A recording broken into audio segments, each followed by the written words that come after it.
Capítulo 23. Você se casa com um pecador. Nos últimos anos, tenho conversado sobre casamento com mulheres da faculdade e do seminário. O mesmo que tenho dito a elas, digo agora a você. Em síntese, são 3 pontos em forma de 3 perguntas. 1. Com quem você casa? 2. O que é o casamento? 3. O que faz o casamento dar certo? Em primeiro lugar, com quem você se casa? Você se casa com um pecador.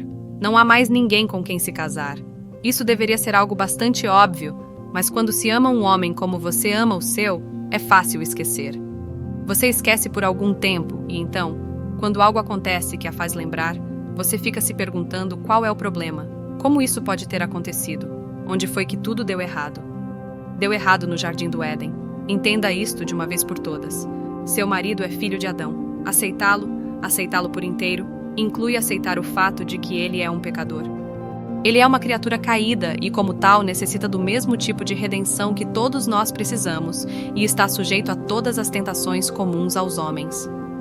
Nossa velha amiga Dorothy me ensinou muitas coisas em sua longa vida de confiança em Deus e aguçada percepção da humanidade. Certo dia, enquanto conversávamos sobre amizade e casamento, ela disse: "Bem, querida, nenhuma de nós é um pacote premiado. Limite-se a procurar o essencial e esqueça o resto. Quando achamos que encontramos o pacote premiado, ele provavelmente conterá algumas surpresas, e nem todas são bem-vindas. Quanto desgosto seria evitado se nos concentrássemos no essencial e esquecêssemos o resto? Quão melhor poderíamos relaxar um com o outro e desfrutar tudo o que há para desfrutar?" Na liturgia da oração matutina, repetimos de joelhos a seguinte confissão: "Nós erramos e nos desviamos como ovelhas perdidas.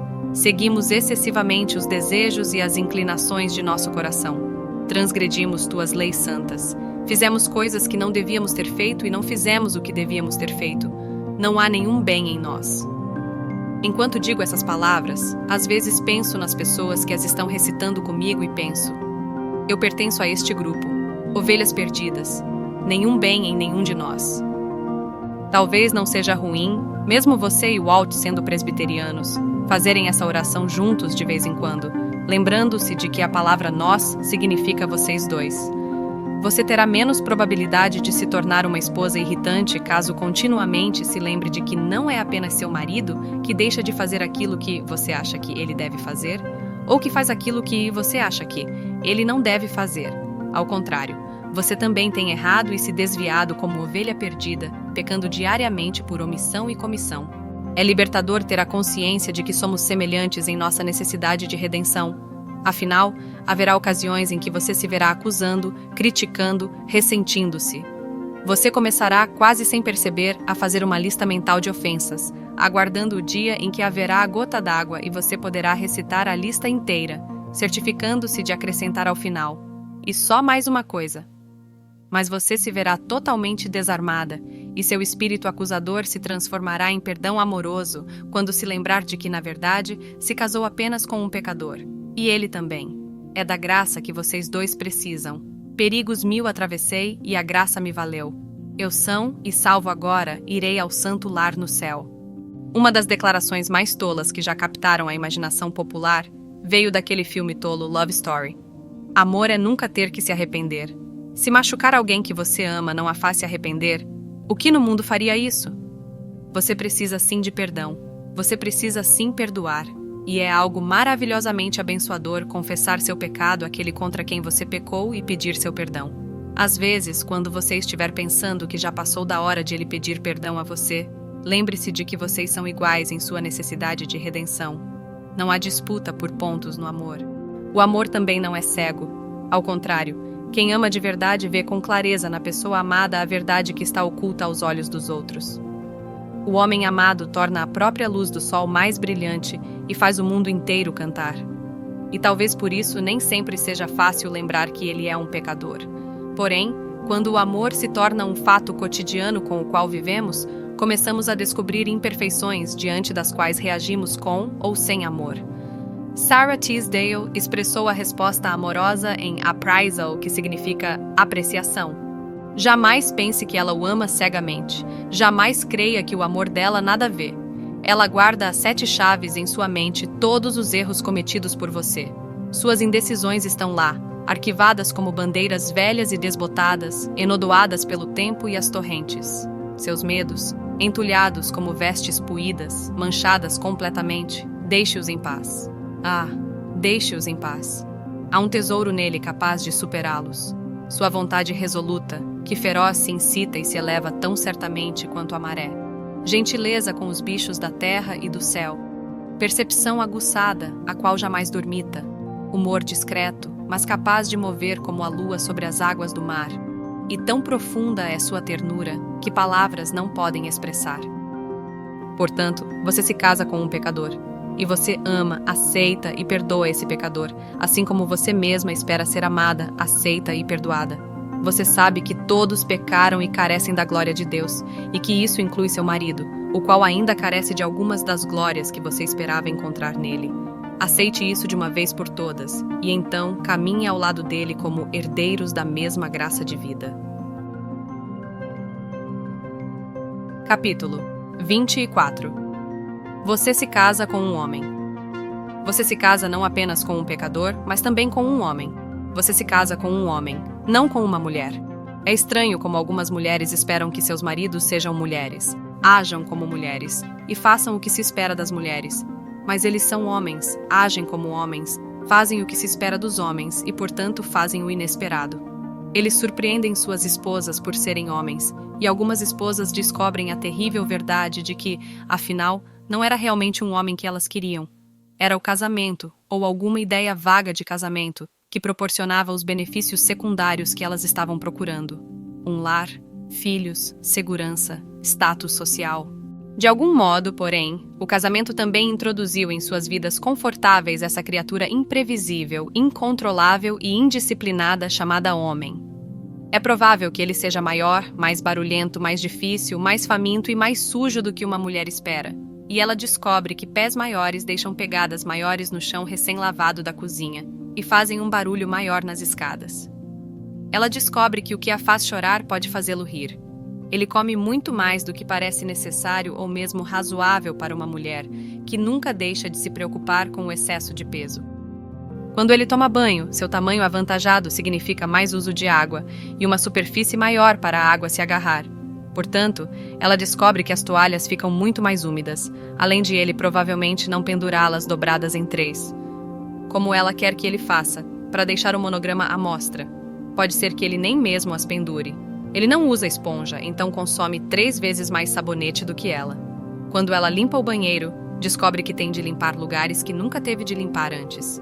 Ele aperta o tubo de pasta de dente bem no meio, em vez de enrolar a ponta. Sempre que ele faz algo que ela considera inexplicável ou indefensável, ela resmunga: "Só podia ser homem!" Como se isso fosse uma condenação ou, na melhor das hipóteses, uma desculpa, e não um bom motivo para agradecer a Deus. Afinal, foi com um homem que ela se casou, e ela tem sorte por ele agir como um homem. Homens são homens, diz Gertrude berrana. Eles não são mulheres, mulheres são mulheres, elas não são homens. É mais um daqueles fatos óbvios que nem sempre lembramos com tanta facilidade. Eu sei que é difícil para você imaginar isso no início do jogo, mas algum dia você pode pensar, talvez até mesmo diga em voz alta: "Não tenho certeza se meu marido me entende." Provavelmente você está certa, ele não entende, ele é homem, você é mulher. Existem algumas áreas em que os dois nunca se conciliarão, e nós devemos ficar contentes com isso. Embora, algumas vezes, fiquemos frustradas e enfurecidas com a incapacidade de sondar as profundezas da personalidade do outro, quem é capaz de negar o fascínio do mistério, de saber que há profundezas que jamais exploramos? Na Bíblia, encontramos a história de um homem que foi capaz de responder a todas as perguntas de uma mulher.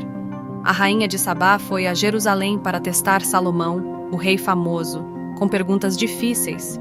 Ela foi com a pompa e o esplendor apropriados a um encontro tão importante. Já tínhamos ouvido acerca da sabedoria e da justiça de Salomão, mas até então, nenhuma menção fora feita à sua longanimidade. Essa história a revela, pois é dito que a rainha lhe expôs tudo quanto trazia em sua mente. Aquilo deve ter demorado muito. Poucos homens gostariam de ouvir tudo o que se passa na mente de uma mulher, mas aparentemente o rei a ouviu, pois Salomão lhe deu resposta a todas as perguntas, e nada lhe houve profundo demais que não pudesse explicar.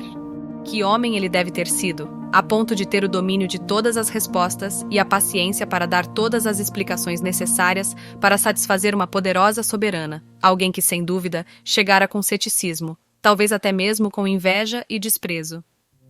Mas ela ficou completamente convencida. Ele foi vitorioso e ela viu a sabedoria dele.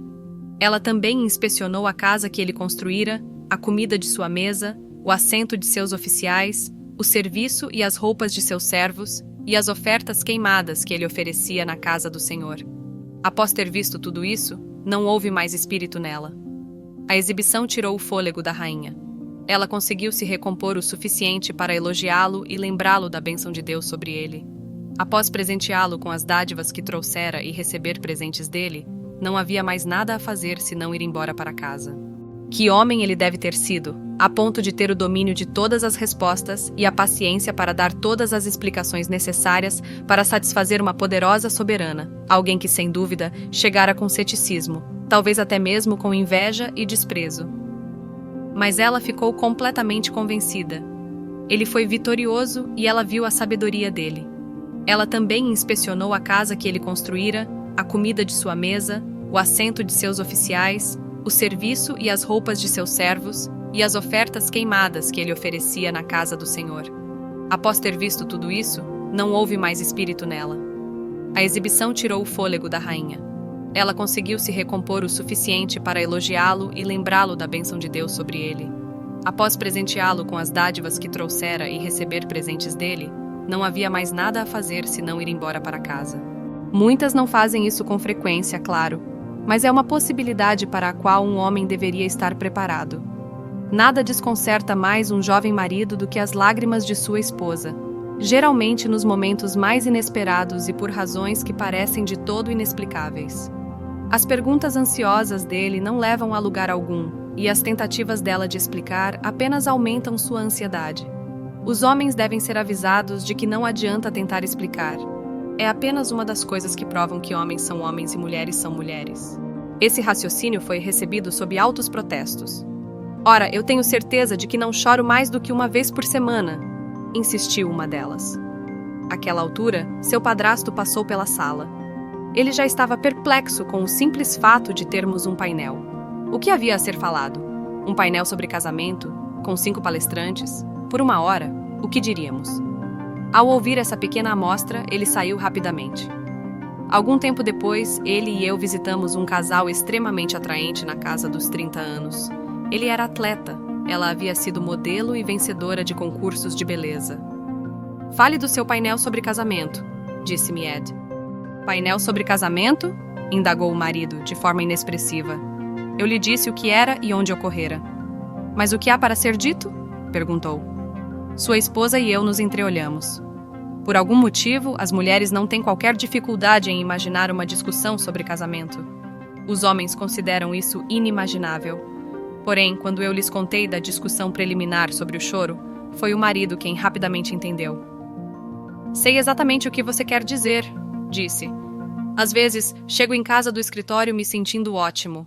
À noite, vou para a cama orgulhoso de mim mesmo e me deito com as mãos por trás da cabeça, no travesseiro, pensando naquela brilhante decisão que tomei no trabalho e naquele belo golpe que apliquei na academia. Então, de repente, ouço um suspiro. Você está chorando? Pergunto. Não. Como assim? Você está chorando, sim? Não, não estou. O que há de errado? Pergunto. Nada, responde ela e ainda está suspirando. Bem, estou casado há tempo suficiente para saber que isso vai durar 3 horas e vai envolver muita discussão. Durante todo o tempo em que ele contava isso, sua esposa estava sentada na ponta da cadeira, sorrindo de orelha a orelha. Ambos sabiam exatamente do que eu estava falando e concordaram que merecia alguma menção no painel.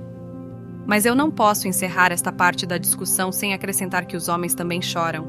Não estou traçando dicotomias simplistas aqui, como se todas as mulheres chorassem, mas nenhum homem fizesse isso. Conheço homens que choram muito mais prontamente do que eu. Conheça o seu homem. Saiba que há coisas que o tornam diferente de você. A masculinidade dele ajudará a explicar uma parte delas. Capítulo 25. Você se casa com um marido. A terceira coisa a lembrar é que você se casa com um marido. Para você, Val, Duvido que isso seja tão difícil de lembrar quanto é para mulheres que tiveram irmãos e irmãs e que conheceram seus próprios pais. Para algumas, é fácil transferir para seus pobres maridos o que elas esperavam de seus pais, irmãos, irmãs, mães ou amigas. E esse é um fardo que nenhum homem consegue suportar. Ele mantém com você um relacionamento totalmente novo e singular, e ambos precisarão de algum grau de maturidade para entrar nele. Se você sucumbir à tentação de esperar que seu marido cumpra todos os papéis de todos os relacionamentos que você teve antes do casamento, aprenderá que isso é pedir demais. Ele precisa de amigos homens, você precisa de amigas mulheres, embora seu casamento e seu lar tenham prioridade máxima em seus interesses. Tente não deixar seu pobre marido na indefinível e delicada posição de ter de ouvir todos os seus problemas, pequenos ou grandes, e sua classificação deles provavelmente será diferente da dele, para discutir penteados, receitas, dietas, menus e a cor das cortinas da sala de estar, bem como os tópicos que podem interessar muito mais a vocês dois. É fato que conheço homens que se interessam muito pelos penteados e receitas de suas esposas, homens que realmente vão comprar as roupas de suas esposas. E até conheço um marido que faz as roupas de suas esposas. Alguns homens querem saber o que você está planejando para o jantar e querem reorganizar os móveis. Se ele estiver interessado nessas coisas, isso muda todo o quadro. Mas, se não estiver, converse com alguém que esteja, se você quiser conversar sobre isso. Sei que estou arriscando minha pele ao simplesmente mencionar comida, roupas e móveis. A estereotipada esposa tradicional não se interessa por nada mais. Isso é um absurdo, claro. Poderíamos, com igual facilidade, acusar os homens de falar apenas de carros, esportes ou mercado financeiro. Qualquer um, homem ou mulher, que tenha uma mente ativa e curiosa pode interessar-se por comida, móveis, esportes e mercado financeiro. Afinal, todos nós comemos e precisamos de móveis, recreação e dinheiro. Por que então não falar sobre tudo isso ocasionalmente? Mas isso não significa que não nos interessemos por nada mais. Eu gosto de cozinhar e cozinhar bem exige muito tempo, talento e imaginação. Eu falo sobre isso às vezes, mas quando estou descascando uma cebola, não penso em cebolas. Minha mente está longe da pia. Um homem tem de dirigir um carro, provavelmente gosta de dirigir e deseja ter um bom carro. Ele fala sobre carros às vezes, mas quando está dirigindo, sua mente pode estar concentrada em teologia, em um grande jogo ou até mesmo na família. Tudo o que estou sugerindo é que você não seja chata. Alguns assuntos interessarão a sua mãe mais do que ao seu marido. Lembre-se, ele é um marido. Seu pai costumava dizer que toda mulher precisava de 3 maridos, um para encher a geladeira, um para amá-la e um para consertar as coisas da casa. É muito para se esperar de um homem, e uma mulher não deve julgar seu marido apenas por quão bom ele é com um martelo. Se uma mulher teve um pai que consertava torneiras, maçanetas e azulejos soltos, que andava de um lado para o outro lubrificando dobradiças e ajustando gavetas sem ninguém sequer pedir, ela espera que o marido faça o mesmo. Que tipo de homem é esse? Pergunta. Que não é bom com alicates e chaves de fenda. Há mulheres que cresceram em famílias de atletas, nas quais todos os meninos jogavam futebol ou beisebol e a família inteira dormia, comia e praticava esportes o ano todo. Essas mulheres têm um choque quando se casam com homens que não gostam de esportes de equipe, preferindo pescar ou fazer caminhadas. Conheço uma jovem esposa que ficou perplexa ao se dar conta de quantos equipamentos eram necessários para manter seu marido em forma.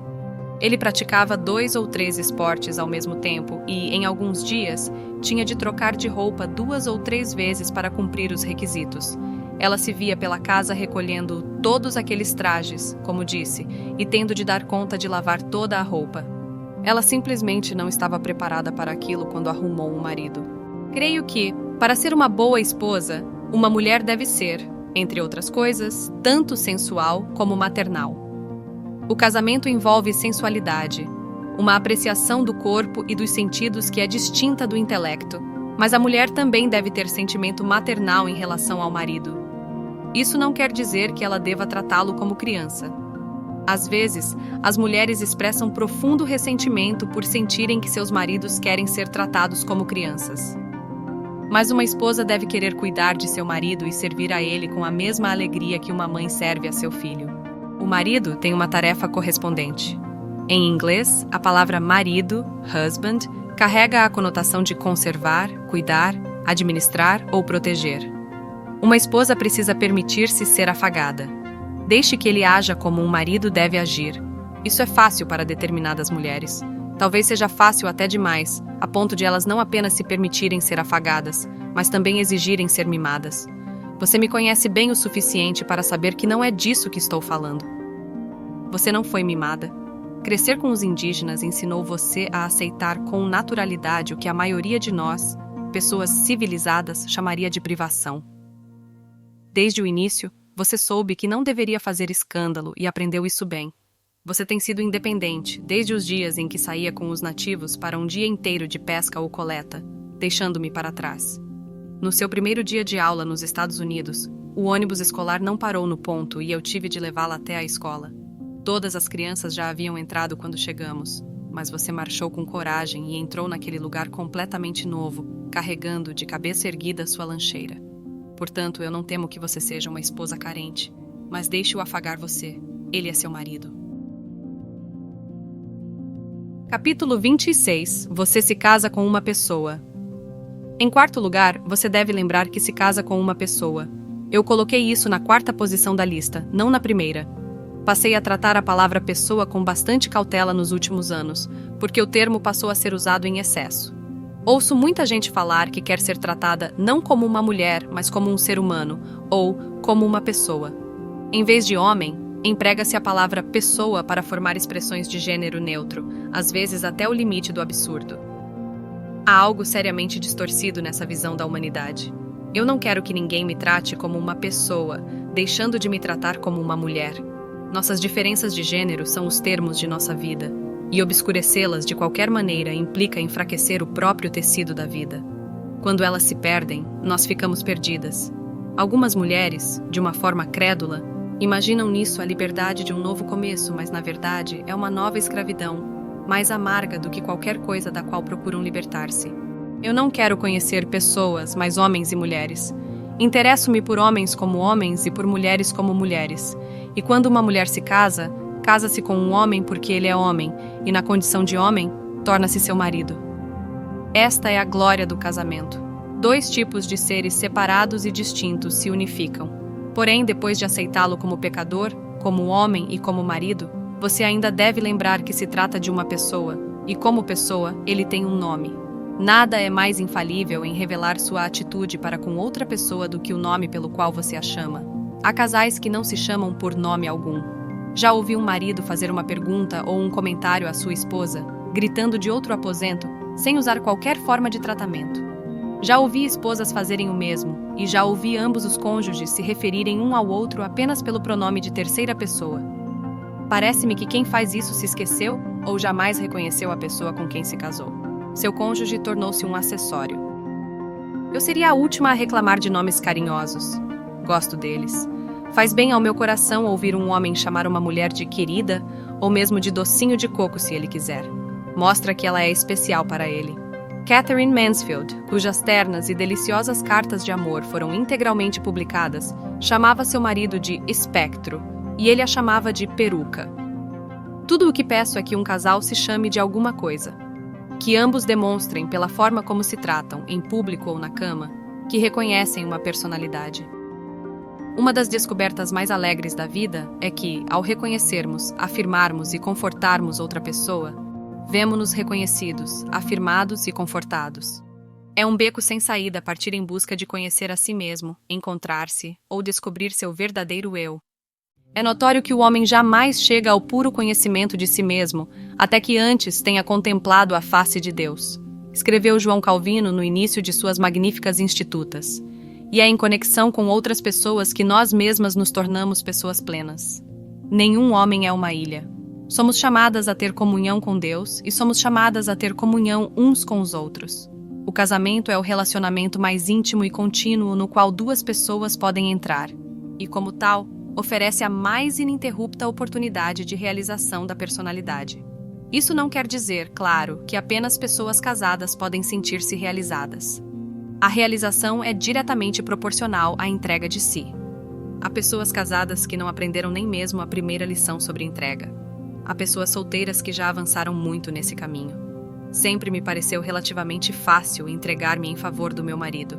Em primeiro lugar, porque eu o amava de todo o coração, e segundo, porque as recompensas eram geralmente mais óbvias e imediatas do que em outros relacionamentos.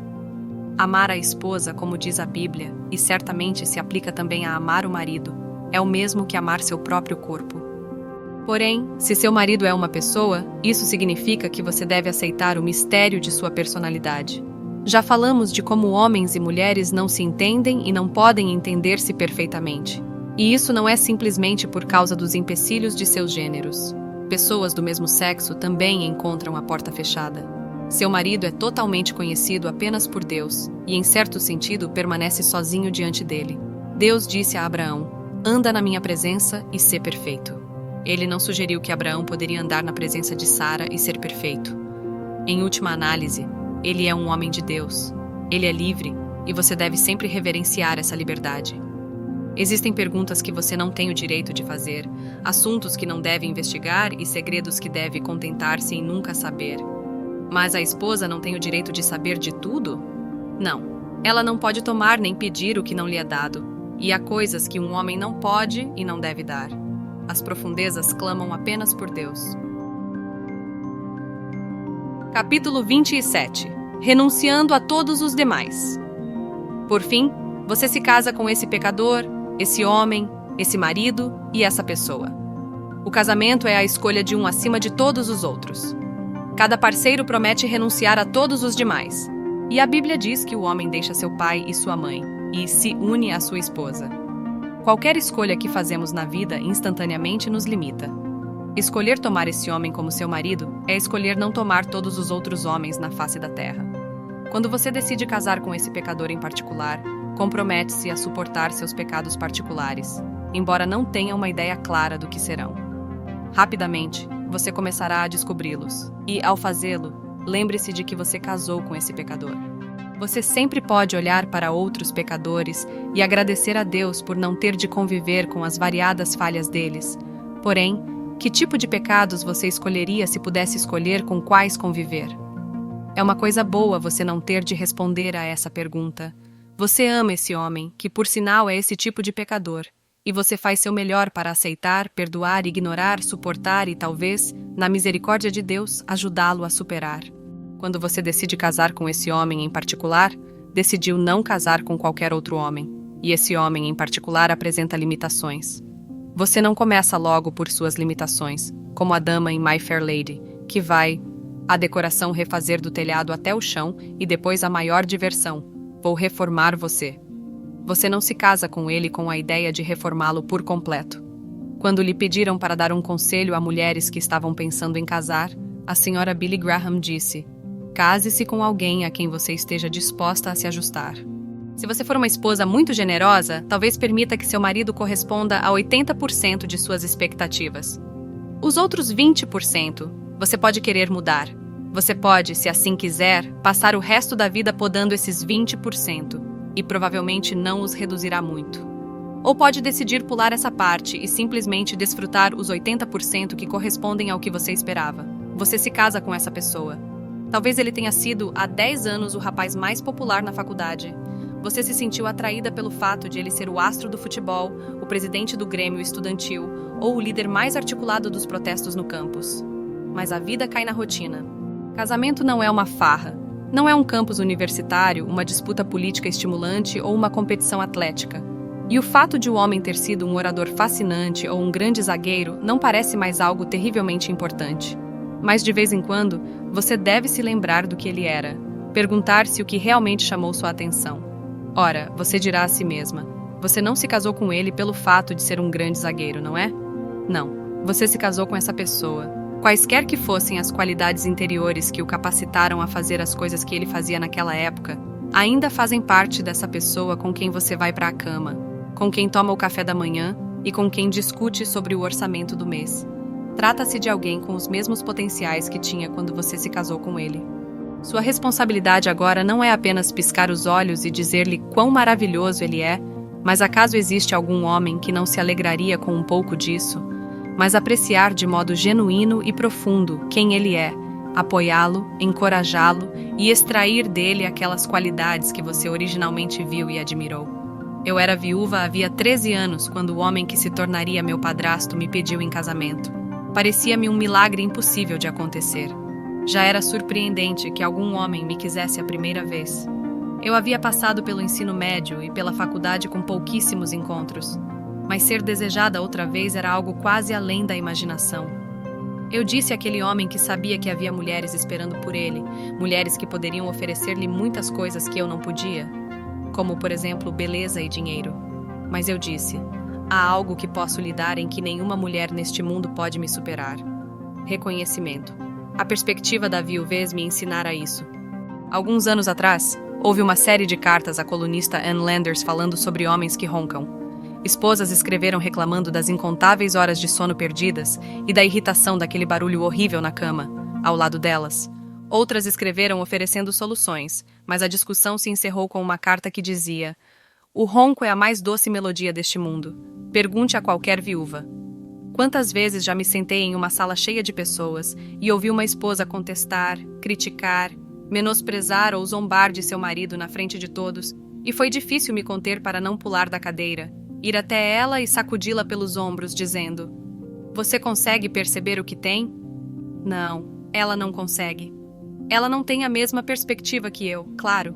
Se ao menos houvesse uma maneira de toda esposa ter a experiência de perder seu marido por pouco tempo, até mesmo de pensar que ele esteja morto, para recuperar a perspectiva necessária para um reconhecimento genuíno. Seu crescimento em direção à maturidade trará a você uma perspectiva mais ampla.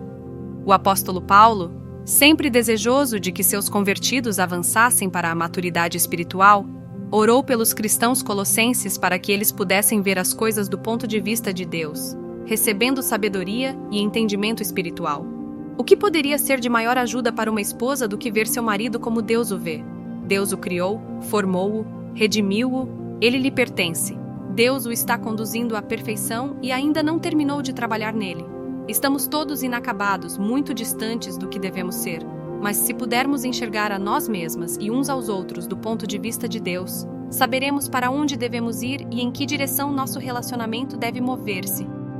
Pouco depois do meu segundo casamento, fomos convidados para falar juntos em uma igreja cujo pastor, havia pouco tempo, também se casara pela segunda vez. Ele e sua primeira esposa, que morrera de câncer, haviam cursado a faculdade comigo. Eu queria saber o que ele havia aprendido em um ano de segundo casamento. Sem hesitação, ele me respondeu: aprendi que Marcy pode me dar coisas que Sue nunca poderia ter dado. Sue me deu coisas que Marcy não pode me dar. Então, aprendi a ser reconhecido, em relação a ambas. Aprecio Marcy exatamente pelo que ela é, de uma forma que eu não tive a capacidade de apreciar Sue. Sei que você não ficará surpresa com minha pergunta, nem com o fato de o homem fazer comparações entre a esposa primeira e a esposa segunda. Por que ele não deveria fazê-lo? É algo natural, e a comparação entre Marcy e Sue não teve o objetivo de denegrir nenhuma das duas, mas sim de apreciar plenamente cada uma pelo que era. Para o cristão que orou por anos a fio para ser conduzido ao parceiro certo e que acredita que aquele com quem se casa é realmente a escolha de Deus para ele, é razoável concluir que a personalidade dada é aquela que melhor complementa a sua própria. Aquela que atende às suas necessidades de uma forma que ele mesmo não poderia ter previsto ou escolhido. São as próprias diferenças que abrem nossos olhos para o que somos, e se orarmos por sabedoria e entendimento espiritual, como Paulo orou, nós veremos essas diferenças da forma como Deus as vê e apreciaremos a gloriosa imaginação do Criador que as fez.